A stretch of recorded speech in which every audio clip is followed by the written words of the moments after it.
Hindi, wow. Maria Morena!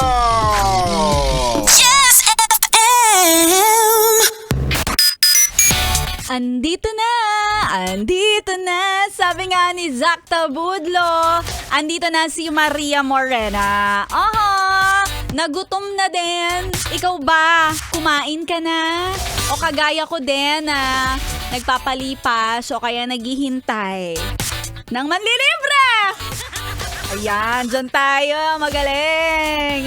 Well, sa mga yes friend natin na waiting, although it's break time, 'di ba? Okay lang naman medyo kung gusto mo mag-fasting, medyo i-miss ng isang oras, hindi sumabay sa 12:00 na lunch break. Basta, yes friend, make sure na hindi ka mahihilo. O 'di ba? O kaya naman yes friend, gutom ka na nga. Nanonood ka pa ng mga videos ng mga pagkain. Ay, nako. Yung mga nakakatakam. Yummy, di ba? Nakikita mo pa lang sa video na nagigisa ng bawang sibuyas. Naglalaway na talagang yes friend ko, oh. O kaya napapalunok ka na ng laway. Ayan. Sarap. Diba? Lalo kang nagugutom. Ewan ko ba, bakit kapag kung kailan itong cellphone mo o yung social media, may pinagdadaanan ka, nagugutom ka, mas pinapakitaan ka ng mga pagkain. Pero ikaw ba, yes friend, o ako lang ba yung nakakapansin ha? Kapag nanonood tayo ng mga videos ng mga nilulutong ulam, mga recipe, bakit ganun? Wala nang title. Diretso agad sa video. Hindi natin alam kung anong lulutuin. Diba? Hindi sinasabi sa caption. Ang laging caption, gawin mo to. Siguradong matatakam ang buong pamilya mo.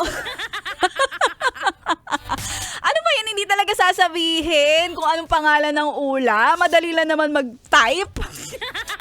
O diba? Pati yung ulam, ginagawang misteryoso.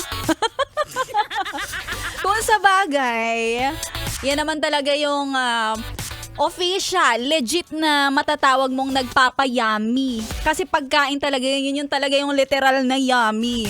O, diba? At kaya naman, ako naman bilang isa sa mga biktima ng mga ganyan, kala mo naman talaga scam, pero biktima ako ng mga clickbait na ganyan. Papanoorin ko yan. Tatapusin ko yung video hanggang dulo. Hanggang sa malaman ko kung ano yung niluto na ulam. Siyempre, pwede nating gayahin, kopyahin, di ba? Gawin sa bahay para masarapan din ang buong pamilya, di ba? Ayan, magkakaalaman kung ano na yung niluto. Ay, sinigang pala. Sinigang lang naman pala yun. Kaya kaldereta naman pala yung mechado. Ay nako, kaya sa mga yes friend nating nagugutom, ano bang iniintay nyo? Siyempre, magpagutom pa. Ginusto mo yan.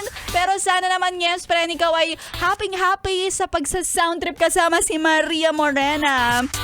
Ano pa ba yung ibang yummy bukod sa pagkain? Siyempre, kapag yung katabi mo, masarap din. Masarap din kumain. Ano ba?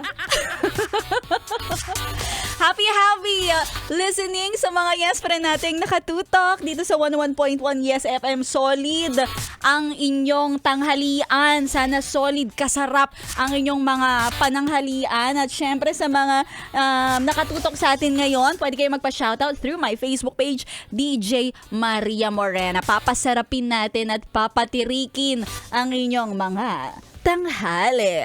Kaya ituloy-tuloy niyo lang ang solid na pakikitutok. Dito lang yan sa 101.1 Yes FM.